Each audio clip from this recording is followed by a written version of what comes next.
So, customer, gabakal sa dito, suki ni siya namon dito. So, God, thank you sa God, no?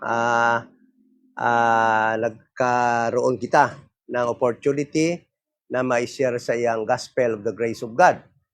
Karami siya kay medyo inquisitive, no? Damo gid pamangkot. Mayo ni siya mag-English mo.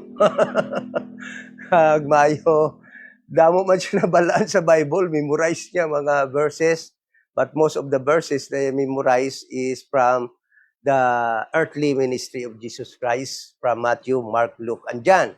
So I was able to, I had the opportunity to explain sa iya mga ginhambal ni Jesus Christ sa iya earthly ministry was only for Israel. Because at the time, Jesus Christ was sent only to preach the gospel of the kingdom to the Jewish people. Sa ato naman niya subong, amo ang time ni Paul, nga si Paul gintawag ni Jesus Christ kagin tagaan sang assignment, gin-assign nga apostol to the Gentiles. Kag kita mga Gentiles, hindi kita mga Hudiyo. That is why ang aton nga instruction, doctrines, especially doctrine of salvation, is found actually, no, in the books that are written by Paul, at amoy na ang Gospel of the Grace of God sa 1 Corinthians 15 verse 1 to 4. Nga si Jesus Christ, no, died for our sins, he was buried and rose again the third day. No, amo na siya ang gospel nga kung aton patihan, aton nga tuuhan, makaluwas ang aton nga kalag. Kag hindi kita maluwas ang gospel that was preached by Jesus Christ sa Matthew, Mark, Luke, and John. Kanami gid sa mga gospel dito because it was Christ's gospel or good news to the Jewish people, his covenanted people, no, ang Israel. Amo na siya ang iya covenanted people. Hindi kita maluwas ang gospel that was preached by Apostle Peter because Peter was only sent to the Jewish people also. Yung 12 apostles, including kay Matthias na naginilis kay Judas, ato sila tanan ginpadala lang sa Israel, sa mga Hudiyo. So, kanami gid sa Bible kung maintindihan ta lang, kahapos lang gid kag madula tanan nga kontradiksyon. Kay nga man, lain to sila nga grupo sang tao ginpadala ni Jesus Christ. Kasi matingala tano nga kadamo gid sang contradiction sa Bible kung aton ilang gid i-mix tanan. But kung basahon ta ang kay Paul nga para sa aton mga Gentiles, kag-amo na aton nga tuuhan. Okay? So subungaga, recap lang gali sa aton Bible study kagabi. Ang aton Bible study kagabi no nag-discuss na tungod sa age of accountability. Kag actually it is actually a good news, no? Para man sa aton kay with that pattern, no, makita naton nga ang age 19 below, when God required Israel sang offering atonement for their souls para nga mal-cleanse ang kanilang soul at the time sa prophetic program, ang nagaedad 19 below, wala gin mapa-offer, no? Wala gin pa-offer sang offering para sa atonement sa kanilang mga kaluluwa. Bakit? It is very simple to understand. That was because 19 years old below are not accountable of their sins against God or against kanino man. Okay? So, our nation, ang aton nation actually, mayroong juvenile law authored by Kiko Pangilinan. Galit na galit kita, di ba? Every time nga may mga 13 years old, 14 years old, 17 years old nga naggapaniro. And kalabanan sa Amerika, damo gapaniro sa mga schools. But sa aton diri, it happened, no? Nung manakaligad na bulan dito sa Leyte, di ba? Pila lang tong edad nila, duha ka bata na niro, 14 kag 15. And because of that law, no, under protection sila, di cannot be sued, hindi sila pwede akusar, hindi sila pwede ikulong, because they are still juvenile. They are still young. Kagkadamo isang tao talaga akig kay Kiko. And count me in. Talagang galit na galit din ako sa ganun. Pati kay Kiko Pangilinan na gumawa ng ganung law. Dahil sa ating understanding, pwede na nga makabuntis yung mga bata na yan yung mga edad na yan. Malalaki na sa ating tingin. But, nung nakita ko yan sa Bible, yes, the law of the land, kung meron tayong law of the land, talagang answerable yan. Kung ang law natin ay answerable sila. But since they are not, because they are covered of that law, they are protected of that law, wala tayong magawa. Kaya galit tayo. Nagwawala tayo. Bakit kasi ginawa yung law na yan? According to Robin Padilla, it should be reduced to 10 years old. So be it. Kung i-reduce yan, I am not against it. Because grabe na talaga ngayon, kadaming drug addicts, di ba? Ganyan. So, it is very easy for them to kill a person. I'm not against it. But, looking into the Word of God, that it says, 19 years old is not knowledgeable of the evil, between evil and good, wala talaga akong magawa. I cannot complain. Bakit? Diyos sila yan Sino ba tayo na mag-complain against God? Sino tayo na mag-complain against the wisdom of God? So, welcome.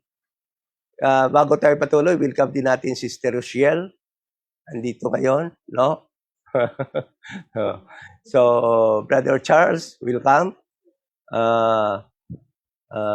Dili ka mo doon? No? Sa aton nga Bible study. And who are we, no, to question the wisdom of God when it comes to that doctrine? Dahil nga, sabi nga ng Numbers chapter 14, verse 29 to 31, lahat na nagkasala against God, na ang edad ay 20 above, cannot enter into the land of promise, but all their carcasses will be buried in the wilderness. Ibig sabihin, because 20 years old and above is already accountable, knowledgeable, have a stable mind, no, to weigh what is good and evil. That is why hindi sila pwedeng pumasok sa land of promise because they are already answerable. And that means 20 above is the age of accountability. And Numbers chapter 14 verse 31 says, they that are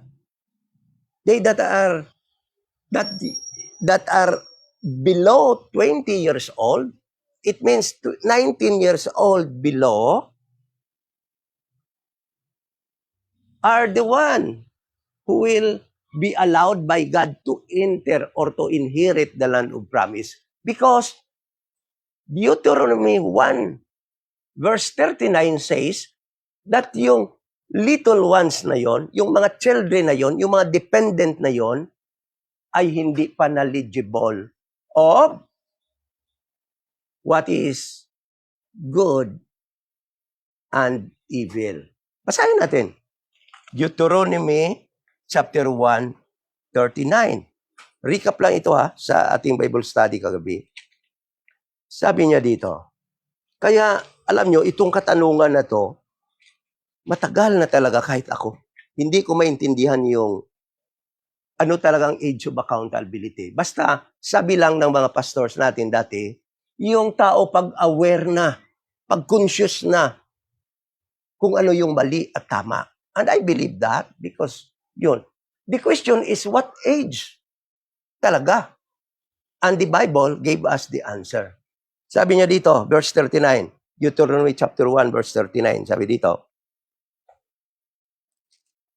39, moreover, your little ones, which ye said should be a prey, and your children, which in that day had no knowledge between good and evil, they shall go in thither, and to them will I give it, and they shall possess it. Tingnan na. So, sino itong little ones? Sino itong children na ito na allowed by God to inherit the land of promise? Bakit yung 20 above hindi? So, it is very, ano bang edad nitong mga little ones na ito? And by the way, little ones in this chapter, no? Ang context dito ay nagtutukoy ng collective noun. So little ones dito is a collective noun that refers to age 19 below. Kaya the answer for this is makita mo lang talaga sa Numbers chapter 14. Numbers 14. Numbers 14, sabi dito. Numbers 14, verse 29. Your carcasses shall fall in this wilderness. So, yung mga Hudiyo dito at this moment of time was murmuring. Kinuha tayo ng God sa Egypt at dinalaya tayo dito upang mapatay tayo sa espada. At yung ating mga little ones, yung ating mga children and wives will become a prey. Sabi niya. So, with this continued murmuring of the Jewish people, napuno din ang God. Dahil sa lahat na lang na ebidensya na ipinikita niya, that I am with you, Jewish people. Kasama niyo ako. Upod niyo ako. Huwag kayong matakot. Kaya niyo i-conquer yan. Akong makipaglaban sa inyo. Huwag kayong matakot sa mga giants doon. And yet these people keep on murmuring. At sa kakamurmur nila, nagalit ang Panginoon at sabi ng Panginoon, verse 29, and all that were numbered of you according to your whole number from 20 years old upward, which have murmured against me. That is their sin. That was their sin.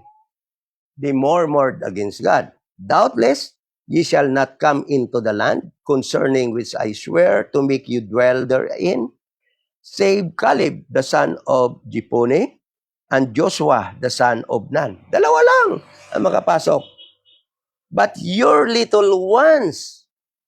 Kaya, ito ngayon. Masasagot ngayon ang tanong, ano bang edad ng little ones? Ano bang edad itong mga little ones na sinabi na siyang papasok doon sa Very simple lang tagalaga malaman 20 above, makakapasok, hindi? Hindi. Very good. So, sino yung little ones? Dahil sila yung papasok. Anong edad nila? 19 below. So, age 19 below are the ages of those people who are not yet accountable of their sins. Why? Because according to Deuteronomy 1:39, they are not knowledgeable between good and evil. Kita nyo? Kita natin sa Bible? Meron talaga palang sagot kung what age, anong tamang edad. Kulang lang tayo sa sa kakahalungkat ng balaan na salita ng Panginoon. Okay? So the age of accountability, wherein people are answerable of their sins, is 20 years old above. Kaya nga nung kailangan mag-offer ng Israel sa kanilang mga kasalanan sa Exodus chapter, ano ba yon? Exodus chapter 30. No? Tingnan mo sa Exodus chapter 30. Exodus chapter 30, verse 14. Anong sabi dito? Ito, kaligtasan to ha. Kaligtasan to ng kaluluwa. Dahil offering ito. Tingnan mo. This verse will prove that indeed 19 years old below is the limit ng edad na hindi accountable sa kasalanan. Tingnan mo. 14, verse 30. Yung sabi dito. Exodus 14, verse 30. Ay, tika, nakalimutan ko ha. Exodus 30 pala, verse 14. Exodus 30:14. Anong sabi? Pakibasa. Meron na? Kita nyo? Pakibasa, Brad Bon.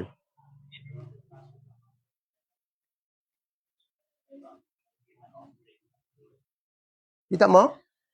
Sino ang magbibigay ng offering unto the Lord? Verse 15, pakibasa ulit.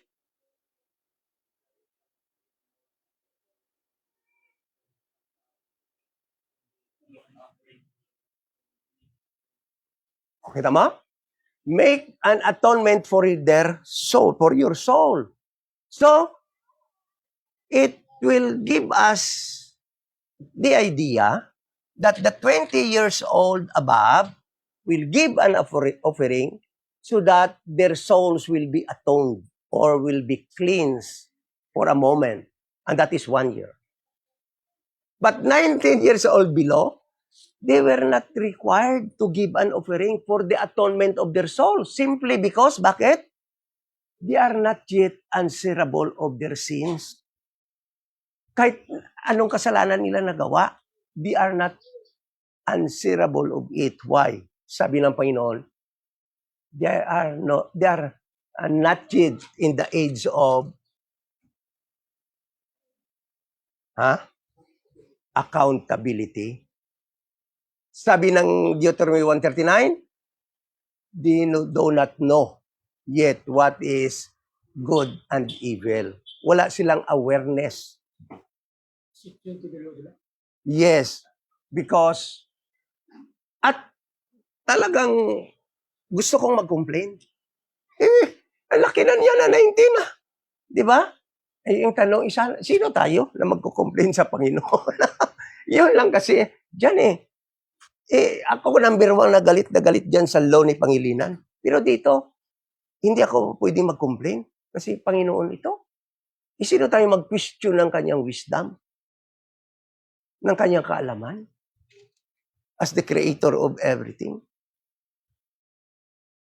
At wala pa akong makitang another reason other than, sabi ng Panginoon, they are not yet knowledgeable of between good and evil. Yun lang talagang reason bakit sila exempted or bakit sila pa ay exempted.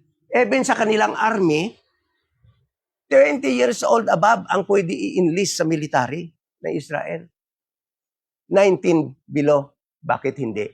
Dahil simply because they are still in a state of what? Still little ones or children or dependent of their parents and is not allowed to go to war. So, alam nyo, luminaw sa akin lalo dahil alam nyo, lagi akong nagtatanong. Kung ang age of accountability is 8, as others said, no? Sinabi ng iba, 4 years old, dahil talagang wala pang kaalaman yon. Or 13.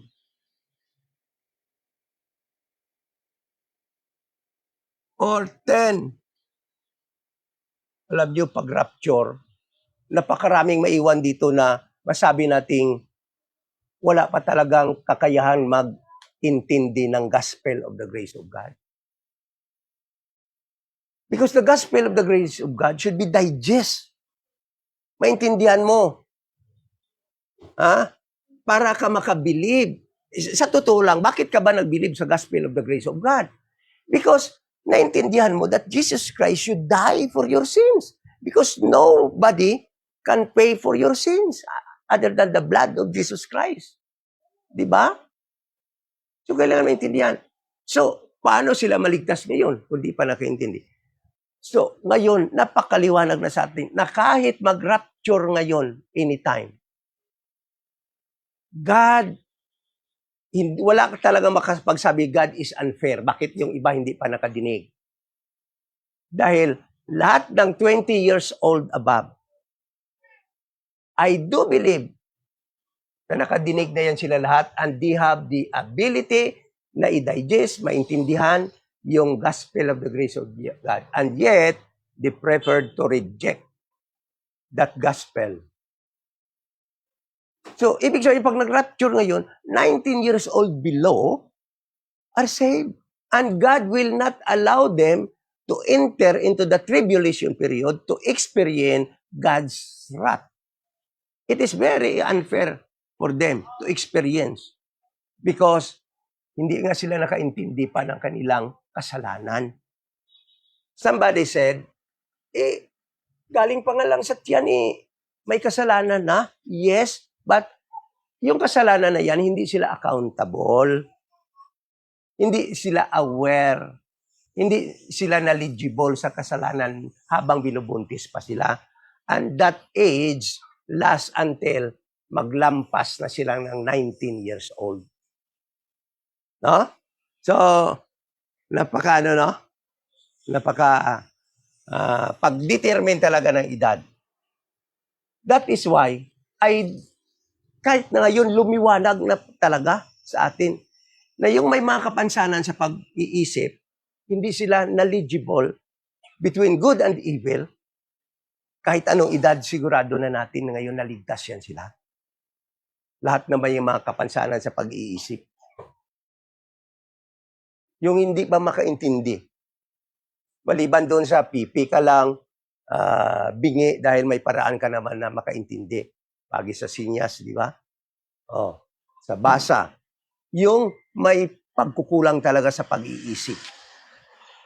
Yung gabi autism ngayon, di ba? Dahil sa vaccine. Yun.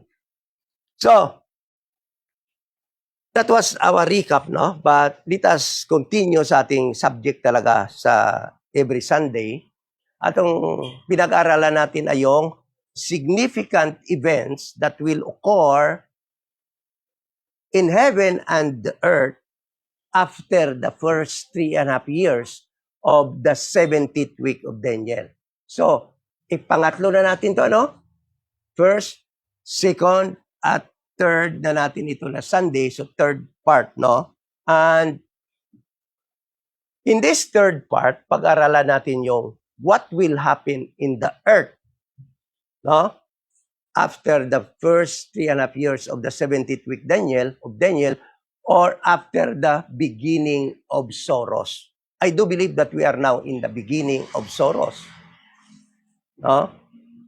So, what will happen? Biblically, ang na-record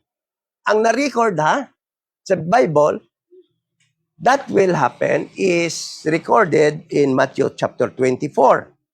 Let us go to Matthew chapter 24. Ganito yung mangyari after the first 3.5 years of the 70th week of Daniel. Matthew 24, sabi dito, kasi sa kalagitnaan ng 70th week ni Daniel o ng 7 years, papasok na yung Antichrist sa temple.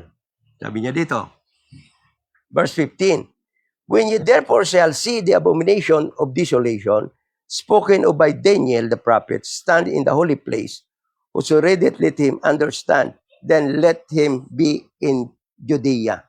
flee into the mountains. Let him which is on the housetop not come down to take anything out of his house.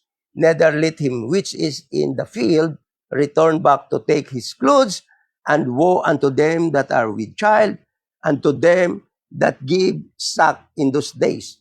But pray ye that your flight be not in the winter, neither on the Sabbath day, for then shall be great tribulation.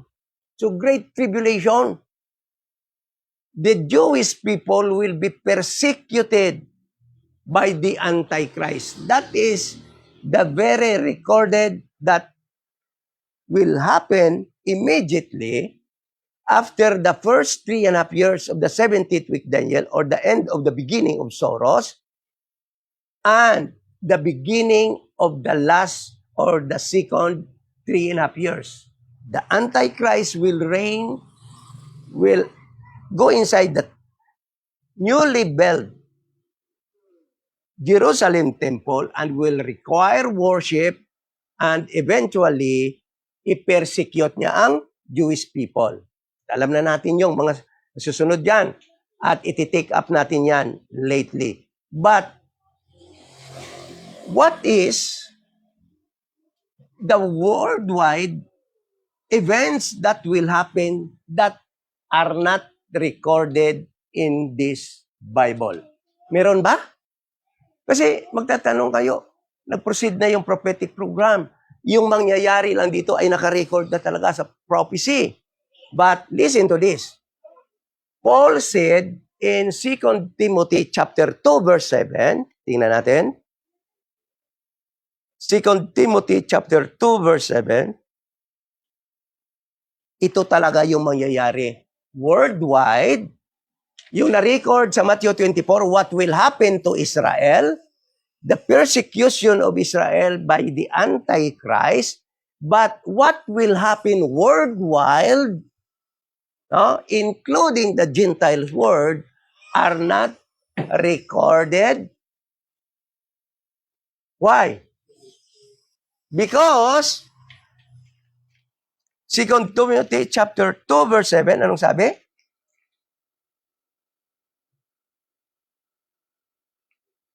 Second Timothy, pakibasa, Brad.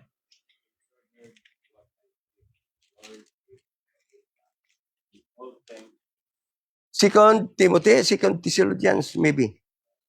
Second Thessalonians, chapter 2, verse 7. Ano sabi? For the mystery of iniquity does already work. Only he who now letteth will let until he be taken out of the way. So, this mystery of iniquity will immediately begin to happen after the first 3.5 years of the 70th week of Daniel. Immediately. Pag-upo na pagpasok na ng Antichrist doon sa temple, naihulog na siya kasi galing sa langit, di ba? Sa Revelation. So, papasok siya doon, then immediately, this mystery of iniquity will begin to be implemented in worldwide. And what is the mystery of iniquity? Mystery meaning secret. That is why hindi na-record dito yung mystery of iniquity ni Satan. It was already working since the time of Paul, but it was a secret. Nobody knows what is that. At ngayon lang natin maintindihan yun. Na yung mystery of iniquity na yan is the power of the Antichrist, no? That will be implemented, the system of government of Satan that will be immediately implemented by the time he will enter into the newly built temple in Jerusalem. The last 3.5 years. Mystery means secret, the secret power of Satan that will be implemented. And listen to this. Bakit secret? Hindi naka-record dito sa Bible ang 2030 agenda. Hindi naka-record sa Bible ang 2030 agenda dahil na secret. It was a secret that will be revealed after the first 3.5 years of the beginning of tribulation. It is a system of government that will be implemented by the Antichrist worldwide.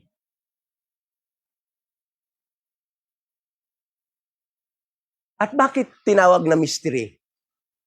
Dahil ang ibig sabihin ng mystery, ano? Secret. Tago. Hindi pinakita. Kaya ngayon, yung secret na yan is being concocted, niluluto, at ini-introduce na sa tao as good governance. 2030 agenda. Okay? At alam nyo mga kapatid, sa 2030, I am certain that this reset will be implemented. Kung alam nyo lang ngayon sa ating Bangko Sentral ng Pilipinas, they are fast-tracking of converting our system of monetary system into digitalization. I-research nyo yan kung anong ginagawa ng BSP. At ating Securities and Exchange Commission. Anong pinagagawa nila ngayon? They are adapting ng system na ginagawa ngayon, ini-introduce ng World Economic Forum or ng WEF, being posed by the United Nations. And eventually, United Nations will be replaced by, ano yung ginawa ni Trump na grupo? Then, ano yung ginawa? Nakalimutan ko lang yung bukang bibig ko nung mga nakaraan. So, what is 2030 agenda? What is 2030 agenda? Ito yung agenda, no? Or system of government. Kaya alam nyo, since the Bible is correct and true, I am not date-setting. But definitely, 2030, if this agenda will be implemented, everybody will be under the control of the Antichrist. Babasahin ko sa inyo, 2030 agenda. It has its own preamble. No? Pero hindi ko nabasahin yung preamble. But 2030 agenda have 17 points. No? Ito yon. No poverty. In 2030, there will be no poverty. Eradication ng lahat ng kahirapan. Mawawala yon, iwala nila yon. No? Aiming to ensure social protection system for the vulnerable, for the poor. Then, isipin nyo. Isipin nyo mabuti. Since the world began, there is what? There is poverty. Diba? But according to this system, poverty will be eliminated. Then tatanungin na lang kita kaagad, how can it be? Paano mangyari yon? If people, ganito kadami ang tao, paano walang poverty? If ang system ng government, democracy, lahat-lahat ng sistema ng government ngayon, ng mga countries, paano ma-eradicate ang poverty. Not unless population will be